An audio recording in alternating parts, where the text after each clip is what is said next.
Hey everybody, I am back with a new movie spoiler review, and it's going to be a two-parter. And yes, uh, let's get out the way. These movies are still great. I'm not going to sit there and sugarcoat it, but I'll be reviewing Infinity War and then Endgame. I covered all but like Thor: The Dark World in terms of MCU TV shows and movies, all of which are up on my YouTube channel. Link is in the description below. Talking to Carl. So I pretty much covered the gambit until future MCU properties that will be coming forth in the coming months. So for right now, I pretty much cleared it all, or at least 99% of it. So yeah, uh, you already know who's going to be in play. This is directed by the Russo brothers. Uh, we got RDJ as Iron Man, Chris Hemsworth as Thor, Mark Ruffalo Hulk, Chris Evans Captain America, Scarlett Johansson Black Widow. Very star-studded cast. Benedict Cumberbatch as Doctor Strange, Don Cheadle as War Machine, Tom Holland Spider-Man, Chadwick Boseman Black Panther, Paul Bettany's Vision, Elizabeth Olsen's Scarlet Witch, Anthony Mackie's Falcon, Sebastian Stan's Winter Soldier, Tom Hiddleston's Loki, Idris Elba's Heimdall, Peter Dinklage's Itri, Benedict Wong, uh, Palm Clementine as Mantis, Karen Gillan as Nebula, Dave Bautista as Drax, Zoe Saldana, Gamora, Vin Diesel Groot, uh, Bradley Cooper's Rocket Raccoon, Gwyneth Paltrow's Pepper Potts, Benicio del Toro's The Collector, Josh Brolin's Thanos, Chris Pratt's Peter Quill. We even got Letitia Wright as Shuri, William Hurt's Thaddeus Ross, Denai Guerrera as Okoye, Winston Duke as M'Baku, Florence Kasuma as Ayo as one of the Dora Milaje, Jacob Batalon as Ned,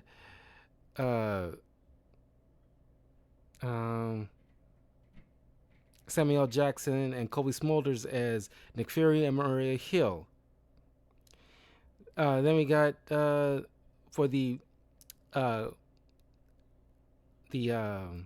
Children of Thanos, the Black Order, Terry Notary as Cole Obsidian, Tom Van Lawler as Ebony Maw, Carrie Coon as Proxima Midnight, Michael James Shaw as Corvus Glaive. We got Ross Marquand, who voices Johann Schmidt, the Red Skull. So that is all the people that's starring in this movie. Huge film, big deal. This and Endgame are the biggest deal movies probably of all time. And of course, they had like a budget between $325 million to $400 million, and it raked in at the box office well over $2 billion. Now, this is like a perfect example. And this came out on my birthday, or at least a few days after my birthday, back in 2018. So it's perfect timing, as a matter of fact, of me reviewing this, considering that it'll be like an anniversary a week from now of its release. But yeah, this is like a perfect example of knowing what the budget is and making it count. Because if it's something like Snow White and you got $200 million budget, it doesn't need it. A movie like this needs it because you got to not only pay all of the actors, but you got to fund like the marketing purposes, and then you got the CGI and certain practical effects that's also involved, location, because it's multiple locations that this movie is showcasing, and it, like I said, this movie earns the budget that it required, and it more than doubled the budget. So it's just like, I don't know who the accountant is for Disney, but they need to like make sure, like, okay, how much does this cost? Where's this money going? Does it justify it? If not, cut some things.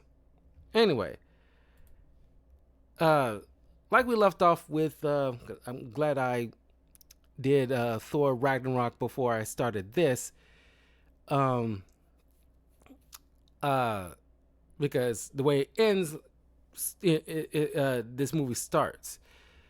Oh, and by the way, this, part one, part two, Avengers: Infinity War and Endgame is based off of one of the most iconic Marvel comic events, the Infinity Gauntlet, which I am going to be doing a comic book review of, but that's going to be a little while. But as soon as I'm done, I'll be going straight into making a review of it, because it's, I don't remember reading it through and through. I remember as a kid reading parts of it, at least in the middle of it, not like the complete ending or the beginning. So I want to read it in its totality, because it's definitely like a certain key differences. I already started reading it, but there's certain key differences, because in the comics, Thanos is in love with Lady Death, which now after Agatha All Along show, we actually got Death involved, played by Aubrey Plaza, which is a shame, because I wish we would have had that initially. You can still have the whole balance, obsession by Thanos, but you can, because the comic easily coincides with that whole motivation about balance, but it also, he wants to appease Lady Death. Man, you could have worked that in at some point, but whatever. Anyway, the movie begins where half of the Asgardians that Thor rescued after Ragnarok is dead. Heimdall is, darn near dying, while Thor is beaten, and Thanos is telling Loki, give him the Space Stone, because he knows he has it. Of course, he lifted it off of Asgard, to keep his brother from, getting murdered by Thanos. He tries to get the Hulk, which is a nice little callback. What Iron Man said to him, Loki saying to Thanos, "We have a Hulk," and then Hulk comes in, and it's crazy because Thanos at this point has the Power Stone, which he destroyed Xandar, to get it, because after the first Guardians of the Galaxy movie, that's where they left it, thinking it's going to be safe there with all these space cops. But they weren't no match for somebody like Thanos and his forces. So,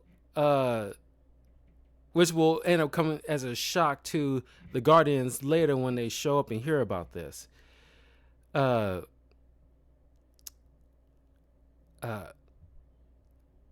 So Thanos beats the crap out of Hulk, which you remember in the theater thinking like, oh, this is unprecedented, because Hulk is supposed to be the strongest one there is, and Thanos, mollywopped him very easily. And I think partially is because of the Power Stone that he's wielding at that time. So that kind of gave him a bit of a boost that he needed, because maybe Hulk would have like a better shot if Thanos didn't have that. So he knocks out Hulk, and Heimdall, using the last bit of his power, sent Hulk to Earth, trying to get, at least a warning out of what's to come. And I love this moment where like Heimdall doesn't even scream. He just, Thanos puts a blade in his stomach. He just like, just to finally look at him. He wasn't even giving him the satisfaction of screaming. He just like, look, screw you, purple bastard. And of course, he then proceeds to kill Loki. So now Thor, because it's not too long after the events of Ragnarok where he lost his father. He had to kill his own sister because she was freaking crazy. He lost his home of Asgard thanks to Surtur. And half of his people that he, out of all the people he rescued off of Asgard before it blew up, half of them got murdered anyway by this psycho. And he had to, sit there and watch his brother and best friend get murdered in front of him. And he lost an eye. And his hammer was destroyed. So, and people make fun, at least there was like a moment where most people tend to make fun of Thor because he turns like Fat Thor after this whole situation. And, there's a bit of a retrospective now. And when people kind of laid it all out in his completion of his arc, I just want to address it here that Thor went through, probably went through the most out of all the OG Avengers, where he's supposed to have been like, pretty much a god. I mean, he is a god. He's Thor. And he hardly has to, it's rare he had to experience loss, but loss on this scale, mentally, that is, crippling. But he remains focused. He could not let himself like wallow in it. He couldn't afford to. But once, was, by the end of this movie, when it's all said and done, by the end of this movie, he just like, in the beginning of Endgame, he is just like, when all that starts sinking in, he is just a pitiful mess. He doesn't even want to dwell on it. It's like, kudos to Chris Hemsworth because he played it with perfection of just, try to maintain that, his heroic attitude is like maintain his focus. Like, I will take care of Thanos, just like any other foe that came across me. I dealt with it, and I will, deal with this. Oh, I almost forgot. He also lost the Warriors 3. And by the way, Sif is nowhere to be found. I don't know why the MCU has been sleeping on Sif until Love and Thunder. Even then, she only get like 5 to 10 minutes of screen time. And it's like, wow. It's like, don't do that. They don't do that character justice at all. But anyway, so Thanos making his way to find the Reality Stone, which is in the hands of the Collector. So he blows up, Thor's ship, and now he's drifting in space, but not, like long before all this happened, a distress signal was sent out.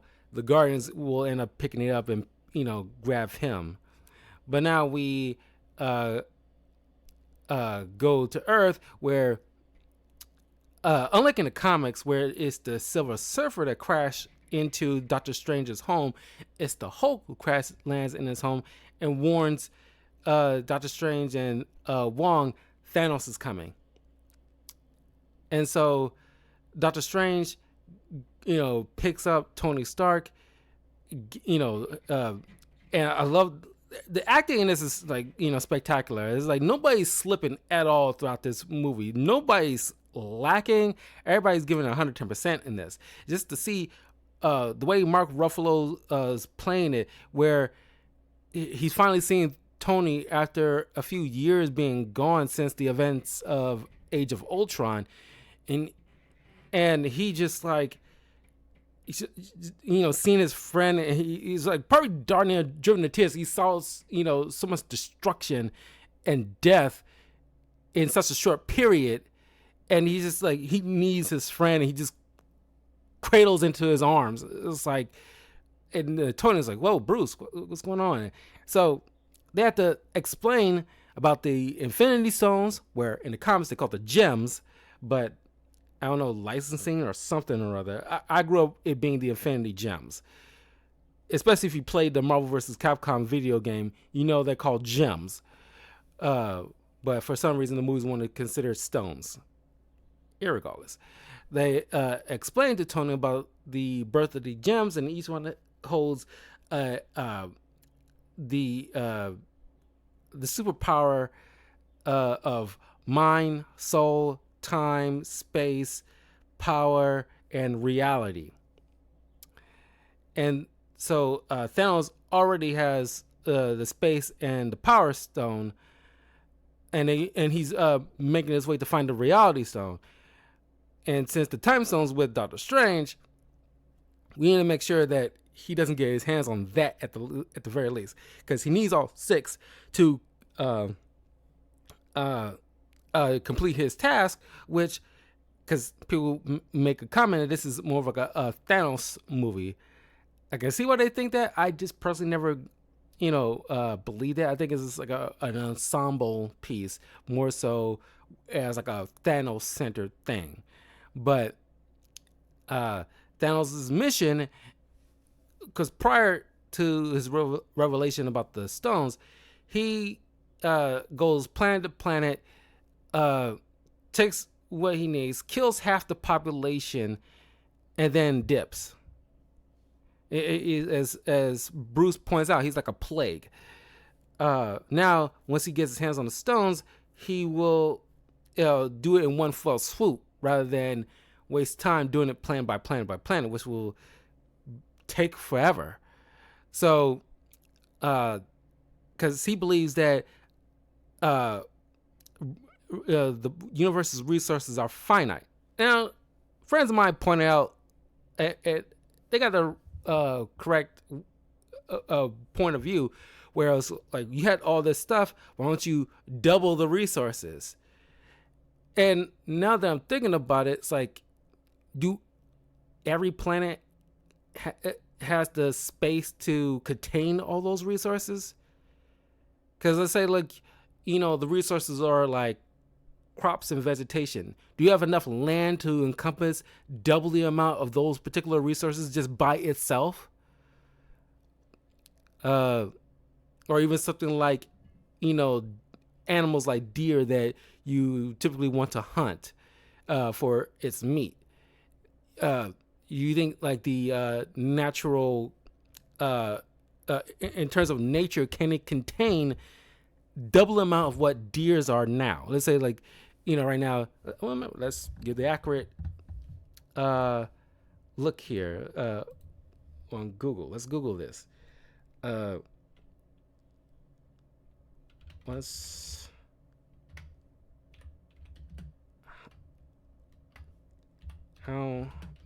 many deer? How many deer in the world?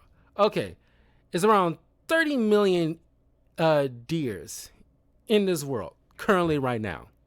So if you double the resources of deer, because people hunt deer for meat most of the time, outside of other predators naturally hunted them down. So that will double 60 million, which I don't think the earth can contain that many deer. Let's say, like, how many, let's say carrots. 42 million carrots by themselves. So if you double that, that'll be 84 million. Just this by itself, not accounting for any other fruit or vegetable on this planet. That's the planet, as big as it is, can't contain all that stuff. It's not enough room. So it's a good idea, but it's it just like, and just this planet Earth alone, you don't even count like other animals or vegetation on other planets that probably have, depending on the size of their planet, how much resources they have. If we double that, that's probably too much for their planet alone to contain. Even though it will be a lot, does it have enough room to uh, uh, uh, capitalize off of that? So I understand where they come from with that suggestion, but after the whole the pandemic situation and everybody was in the house on lockdown, because it's not so many people out in the streets like that. There's certain cities like California, where normally have smog and stuff, have seen, or even in India. So you look up on internet and like the clear skies during that period, it was like night and day how clear they were, because not many people was out. So nobody's burning like gas or fossil fuels or whatever like that. It's just like clear skies you ever seen. Certain animals that normally don't show up in suburbs or neighborhoods are start scurrying into environments that normally they wouldn't, because there were people there.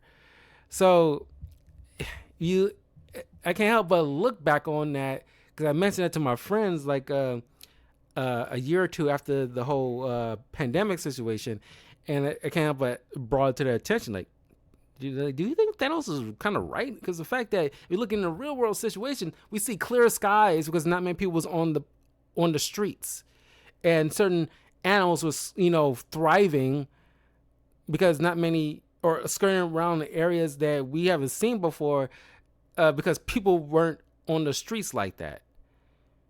So if realistically, if half the population just gets wiped, we see certain things starting to flourish, as Thanos, surmised would happen, which further proves his case. Well, at least in two different occasions, as he will explain about what happened to his home world with Doctor Strange later on. I'll get to that in a second, but he brings up to Gamora how when he views it as adopted, everybody else sees it as pretty much kidnapping. He took her from her home world because he saw something in her and sees her as like a daughter in his eyes, and he wiped out half of her people, and he tells her that right now it's thriving. People know full bellies, clear skies. It's flourishing, and what I do takes like the greatest will, the will to act, as Ra's al Ghul will say. As a matter of fact, I think Ra's al Ghul would probably have that same kind of mindset as Thanos, because he's kind of like an eco-terrorist in a way, because he would be probably all for taking out half of the population so the Earth could thrive better. But unlike Thanos, Ra's al Ghul will probably come back after X amount of years and seeing like, oh, after another 100 years, things start like get back to the way they were previously. So now you got to do it all over again because it's gotten too big once again after a certain period. So it never ends with Ra's al Ghul. Thanos is like, I'm perfectly fine. I did my job. Because Thanos, well, he's an eternal, so he doesn't necessarily die. But I don't know. It's hard to say like if he would just been satisfactory with what he did, and then move, and then just chill for the rest of his life. But anyway, so uh, Tony explains to Bruce after Bruce suggests that, hey, we need to call the Avengers. Yeah, here's the thing. You've been gone for a while. There's a lot that's happened. Me and Rogers, fell apart. The Avengers broke up. We're not on speaker terms right now. And Bruce's like, look, it doesn't matter, what beef you two have right now. We need all hands on deck right now because this dude is coming and he will decimate this planet if we don't do something. So, using the flip phone he got from Rogers at the end of Civil War, he tries to make, he's about to make a call until Thanos' minions show up. You get this cool tracking shot as they walking out Strange's sanctum, as you see people running away from this giant donut that's, hovering above Grand Ridge Village. And of course, Spider-Man gets alerted because we get a little hint of his little spider sense because his hair starts perking up because it wasn't until Far From Home that we actually get the uses of the spider sense.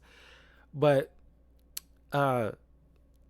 because Bruce can't change to the Hulk because Hulk is pretty much scared that he got beat so badly by Thanos, and Thanos is terrified the Hulk pretty much. So now it's up to Wong, Strange, and Tony to deal with Ebony Maw and what's in the hulking monster, not Hulk, but Cole Obsidian. Strange ends up putting like a spell on the time stone so nobody but him can take it off. So he gets knocked out, but Tony and Spider-Man go chasing after, despite Tony's protest, they go chasing after Strange on the ship while it's taking off planet. And Ebony Maw is trying to torture Strange in order to get him to release the spell so he can get the time stone.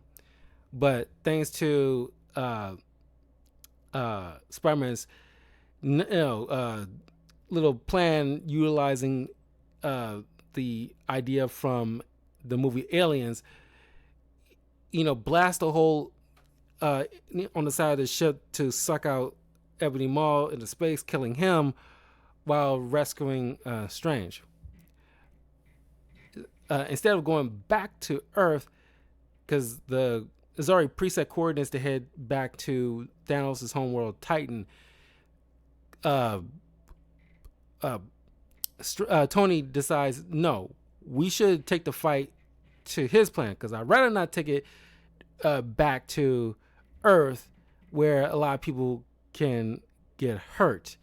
And Doctor Strange was kind of funny. These two are both Sherlock Holmeses, going at it with each other. Both crazy egos. It's so funny. But Strange explains to Tony, look, I'm gonna let you know right here and now, I'm the Sorcerer Supreme. My job is to protect this realm from dangerous forces, especially if they're trying to come after this stone to weaponize it. I won't hesitate to sacrifice you or the kid in order to make sure that doesn't happen. As long as we understand each other. So while they head to Titan, because I love this, because we're following these pillars of the old school Avengers with Tony, with Strange and company, and we got Thor with the Guardians, at least most of the Guardians, and we got Captain America with some of the Earthbound Avengers. Matter of fact, while we're on the subject, Corvus Glaive and Proxima Midnight go after the Mind Stone, where Vision and Scarlet Witch is trying to live a piece of life in what is it, Yurnik? It's in Germany.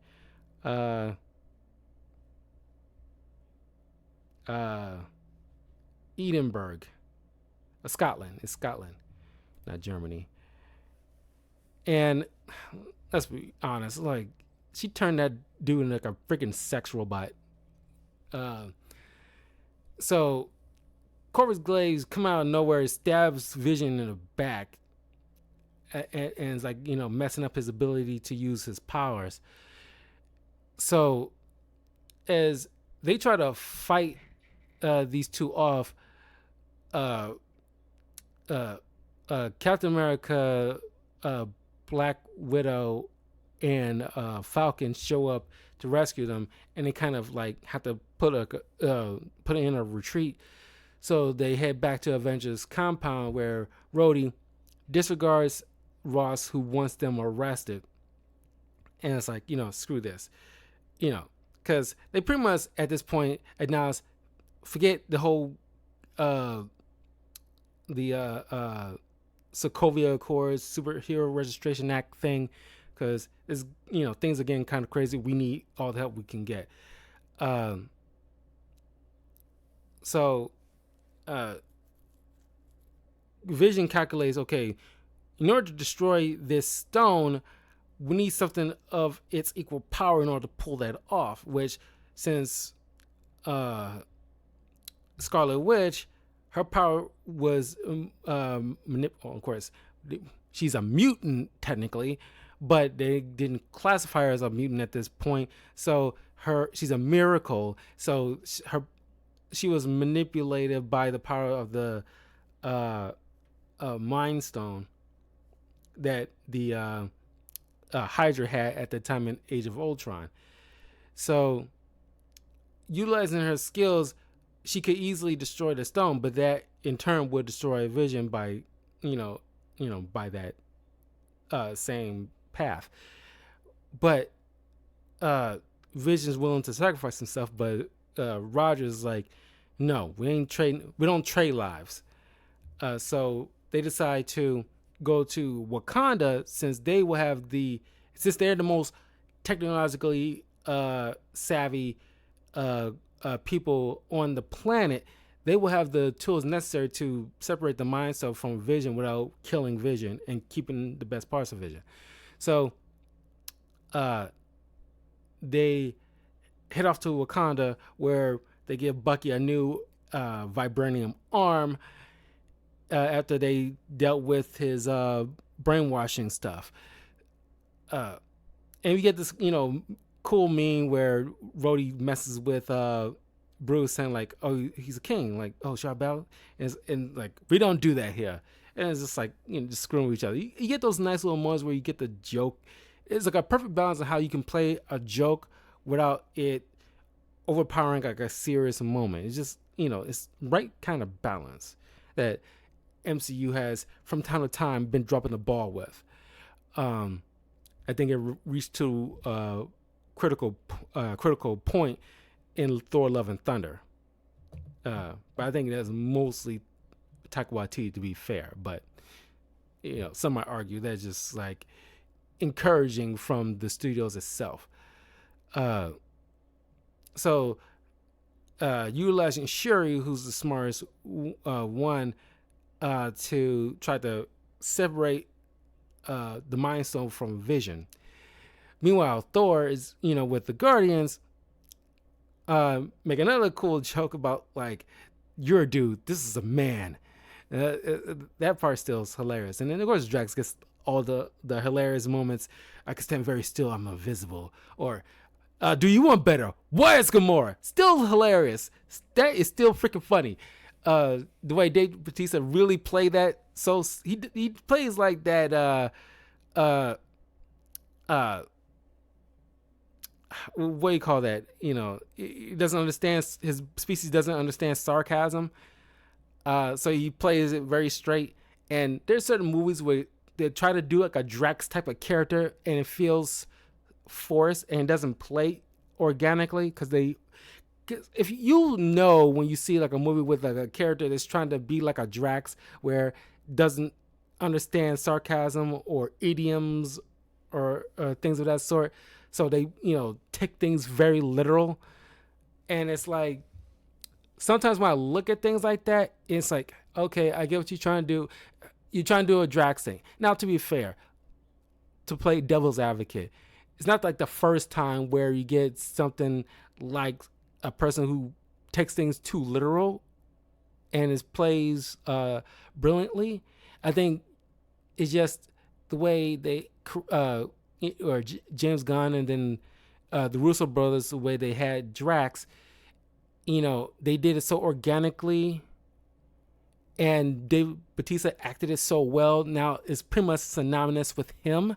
So anything preceding after Dave Bautista's portrayal as Drax, anybody who's tried to play a character like Drax is with the whole straight lace, taking things very literal. It seems like a carbon copy, even though I'm pretty sure most of the time they ain't trying to be. But anyway, so Rocket and a teenage Groot, who's pretty much on his video game most of the time, goes with Thor to Nidavellir in order to get a new weapon, a Thanos killing type of weapon. And if you don't know, which I kind of like the way they did it here in the movie, but in case you don't know your Norse mythology, Nidavellir is an actual place in Norse mythology that the dwarves go to forge weapons for mostly the Asgardians. Like they're the ones that created Mjolnir from like a dying star kind of situation.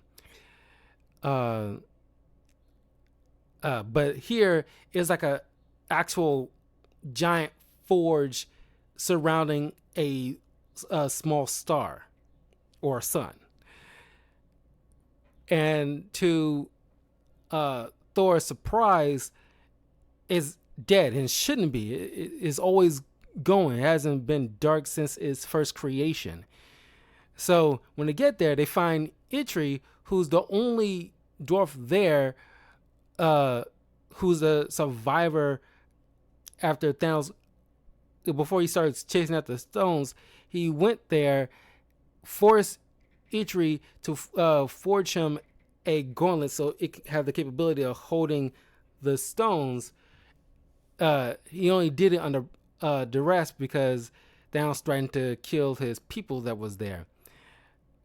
When he did what he was asked, but Thanos killed them anyway, but left Itri alive.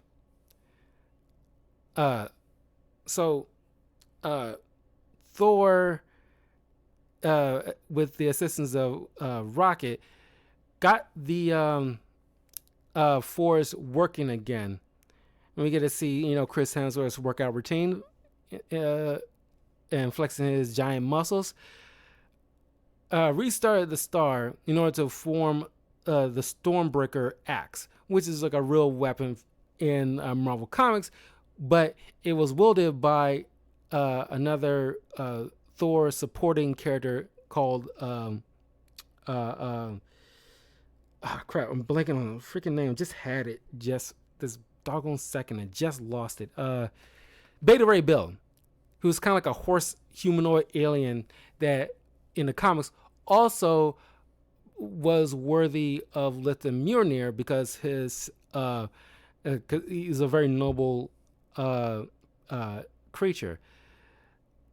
But he eventually in the comics got his own weapon given to him by Odin called Stormbreaker. Here, minus the enchantment, where only Thor can lift Stormbreaker. Mjolnir. Stormbreaker can be pretty much wielded by anybody, but primarily it's attracted to Thor.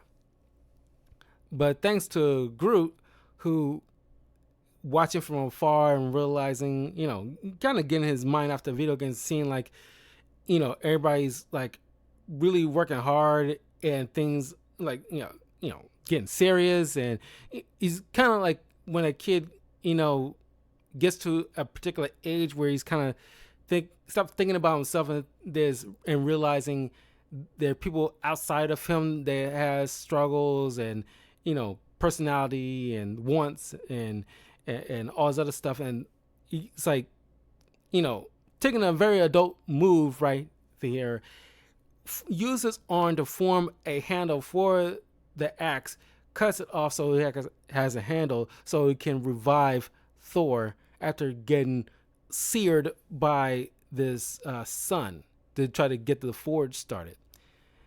Then going back to Tony and his gang, they bump into Quill, Drax, and Mantis.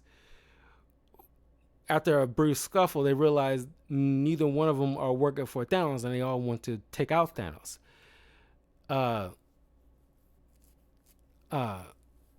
Oh, and then because after the whole situation where they first stop off at the Collector's homeworld of Nowhere, or at least base of operations on Nowhere, is at first it seems just completely abandoned until they see Thanos, where Gamora took an opportunity to kill him, but it was all a fake. Thanos already took the Reality Stone. Nowhere is in flames. And he turned Drax into blocks and Mantis into ribbons, thanks to the Reality Stone. And Peter, after Gamora says he has to honor, this is the moment where he has to honor the promise he made to her to take her out, because she possesses the knowledge of where the Soul Stone is after a long time ago Thanos tasked her to find it.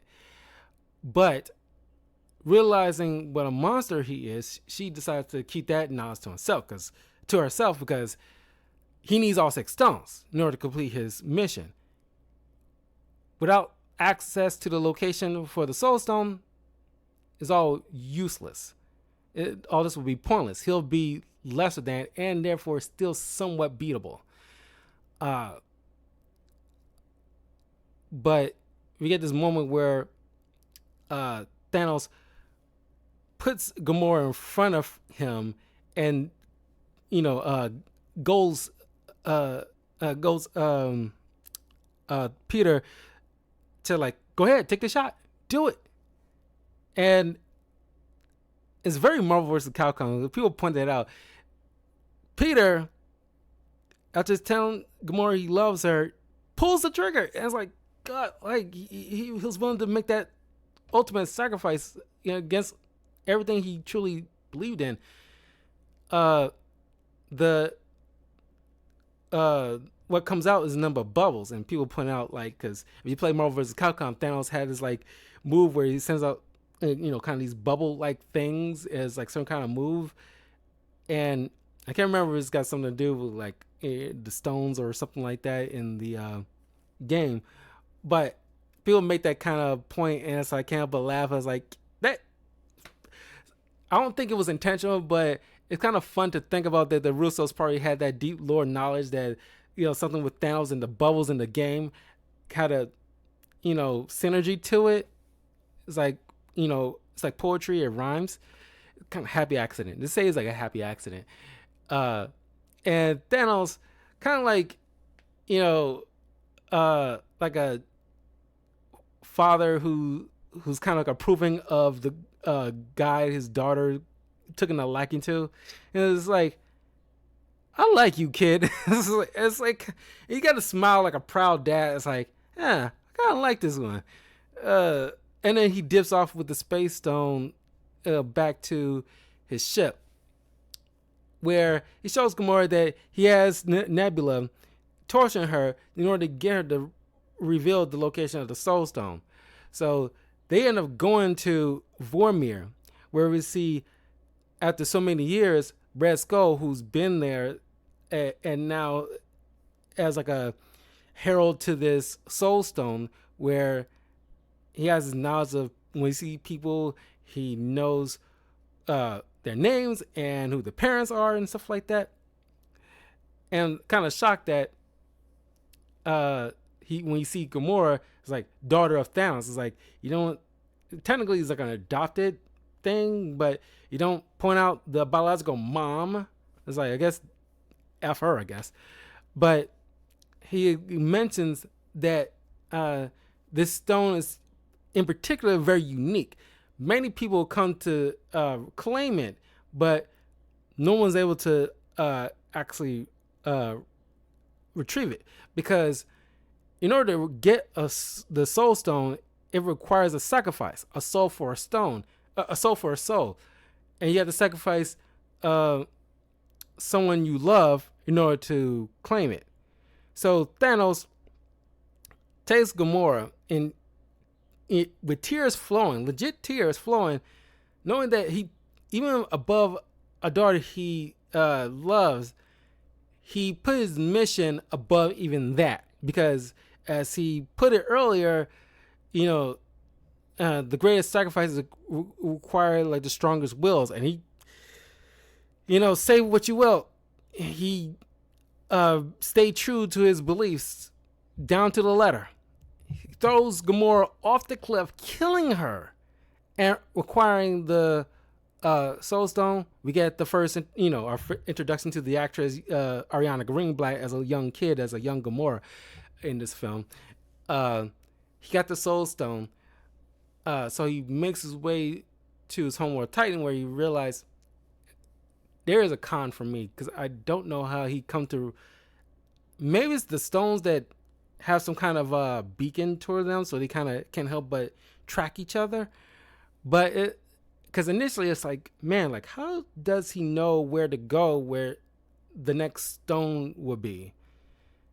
But anyway, he goes back to his home world, Titan, which is pretty much decimated and gravity is all off and everything like that.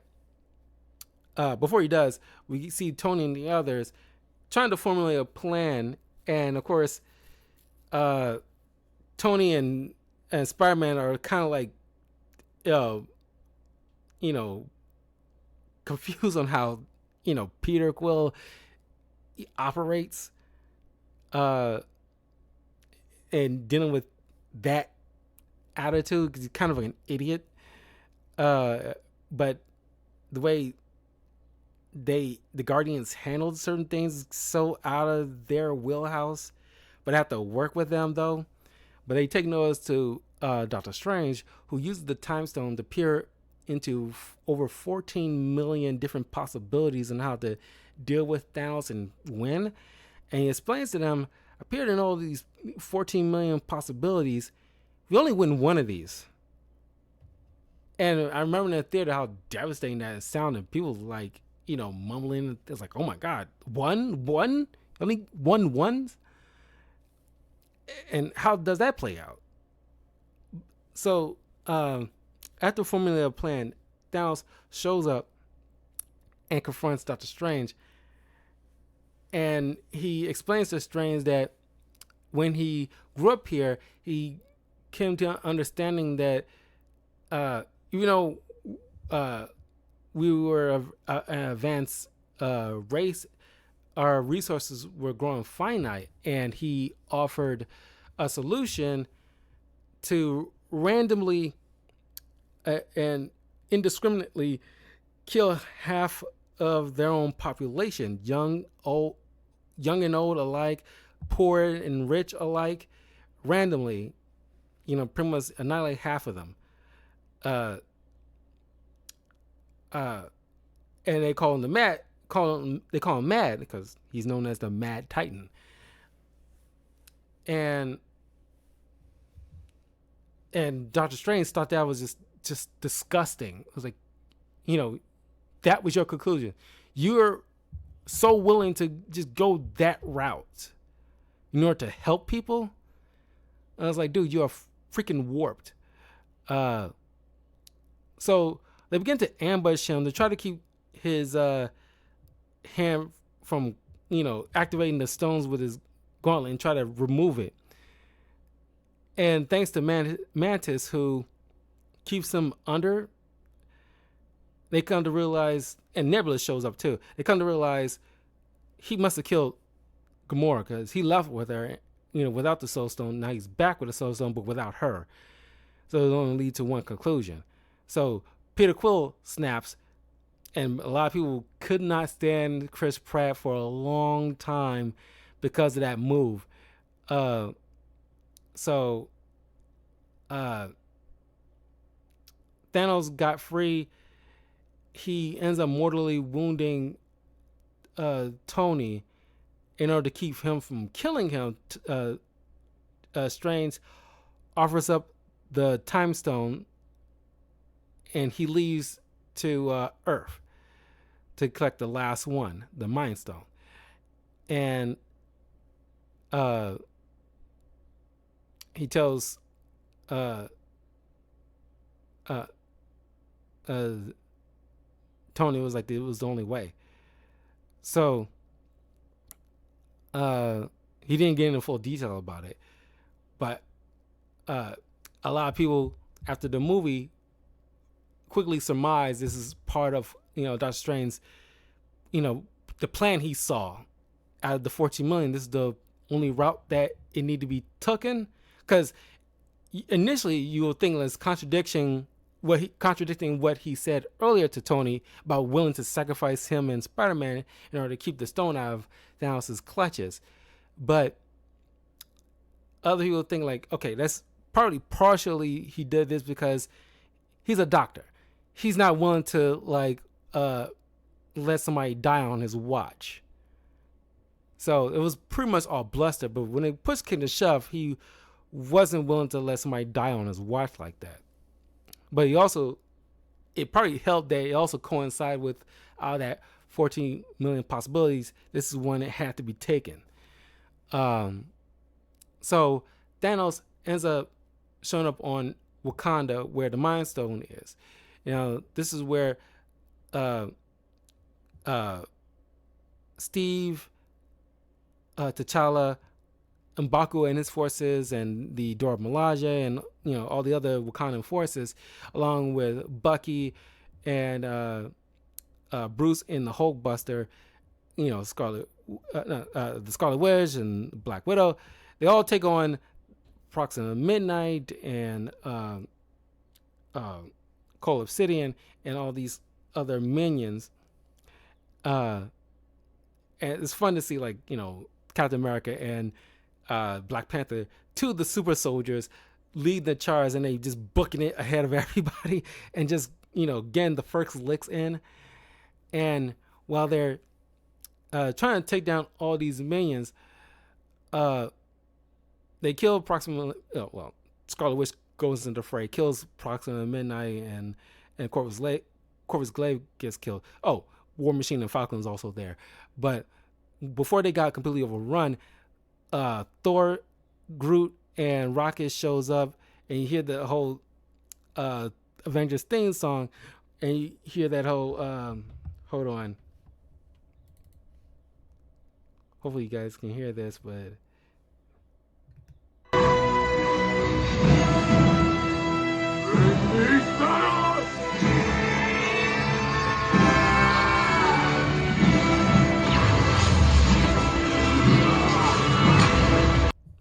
let me play it one more time.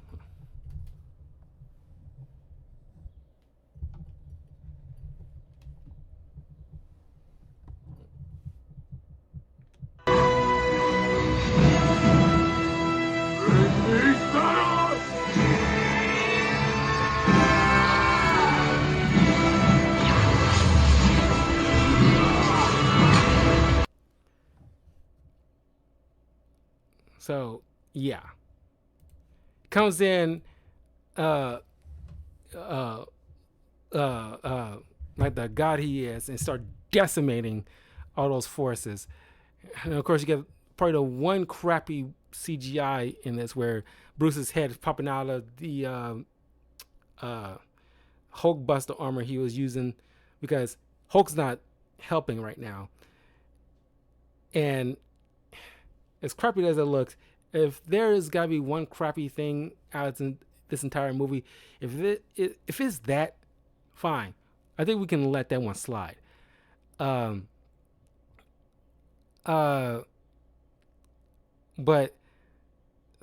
Thanos shows up, and despite like all the Avengers' efforts, they get knocked to the side, left and right. Uh, Even like Steve's trying to hold back Thanos' hand, and it's like as strong as he is, Thanos is kind of like just pushing a little bit. It's like kind of impressed that this guy is holding him back as much as he is, but he just like boom into his jaw, knocking him out. And Scarlet Witch makes the ultimate sacrifice, destroys Vision along with the Mind Stone, and Thanos isn't tripping. He used the Time Stone, rewind the situation to reassemble Vision along with the Mind Stone, grabs a hold of his head and just rips out the stone, killing Vision again. So not only this kind of sets up Scarlet Witch's arc all the way up into Doctor Strange 2, where she had to go through, like Thor, all this heartbreak. The fact that she has to kill her own, robot boyfriend, but then watch him come back to life just to get killed immediately again. So Thanos assembles the gauntlet with all the stones, but Thor throws Stormbreaker right into his chest, and it's like, I told you will die for that. And then Thanos says, you should have aimed for the head, and snaps his fingers. And we see that randomly people are disintegrating everywhere. And it's not just with like people or aliens, any organic life. Matter of fact, we learned that, a long while later after Endgame, that even like the animals, their life, as well as I guess certain plants, I guess, because they're technically alive too. But half of our life gone.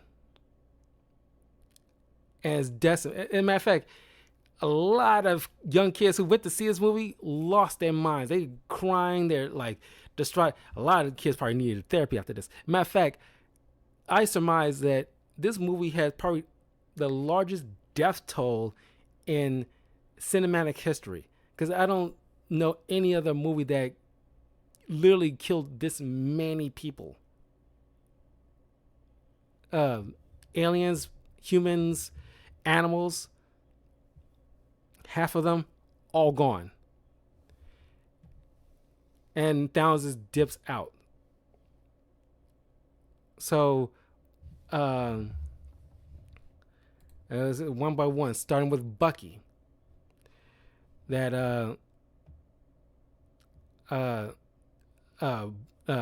Bucky, T'Challa, Groot, Wanda, Sam Wilson, Mantis, Drax, Quill, Strange, Peter Parker, who probably, because I mentioned many times before, is 3 times that Spider-Man made me cry in the movie theater, because I never cried in the movie theater except 3 times, and it's all for Spider-Man, where he died in here, he came back to life in Endgame, and when all 3 different Spider-Man showed up in No Way Home. Those are the 3 only times I ever cried in a movie theater, because I was bawling. I couldn't contain myself. It was just like raw emotion. It was like I don't feel so good, Mr. Stark. It's like, I don't want to go. Played it very well, Tom Holland. And then like you see Rocket, like, just beside himself. You have to watch Groot disintegrate in front of him, because he was like his partner in crime. That he already thought he lost him once at the end of the first Guardians, and he starts slowly growing back together, just to lose him again so soon. And then, of course, Okoye had to watch as her king, her friend, disintegrate in front of her. It's like one by one, everybody's just dying. Maria Hill and Nick Fury, they're gone. Catastrophe is, everywhere. Planes are crashing, helicopters are crashing, because, a lot of people just, just going just randomly. But before Nick Fury passes, he sends like a modified pager, in which a lot of people's criticism is the fact that he's paging obviously Captain Marvel, but it's like why didn't you page her in previous like Avengers films, like the Chitauri attacking New York, or uh, you know, Ultron attacking. They weren't big enough emergencies to call Captain Marvel. Uh, uh, and so before Strange disappears, he leaves this uh, sentence, one sentence left to Tony. It's like it was the only way, and then he dies. So Thanos, uh, goes off to a remote planet and he sits and watches the sunrise, happy that his mission is complete. And that's where Avengers Infinity War ends. Yeah, a lot of people had to sit with that for a good, for a year at least. It was like a year or 2 years. Yeah, for a year. They had to sit with that for a year. Uh, uh, but I've been going. That's the end of Infinity War. But I will go end this video and go right into Endgame and my thoughts on that. But leave a comment below. Let me know what you think of Infinity War. It's been a long while since because I've seen it at least a couple of times since. No, actually, yeah, I've seen it once in the theater and another time at home, like doing like a watch along with somebody, a couple of years back. So it's been a while since I watched Infinity War again. So leave a comment. Let me know what was your fondest memories of this film. Because, like I said, it's very rare to find anything wrong with this film because it's so well done. At a certain point, it feels nitpicky. But yeah, I will see you guys in a little bit. If not, I'll see you Friday with my 8-hour stream and my celebration of the 500 sub milestone. Speaking of Marvel, I'll be playing Marvel Rivals for 8 hours straight, starting noon Central Time. Hopefully I'll start, on the dot and not, hopefully nothing interrupts or, gets in the way. Anywho, I'll see you all in a minute. Peace.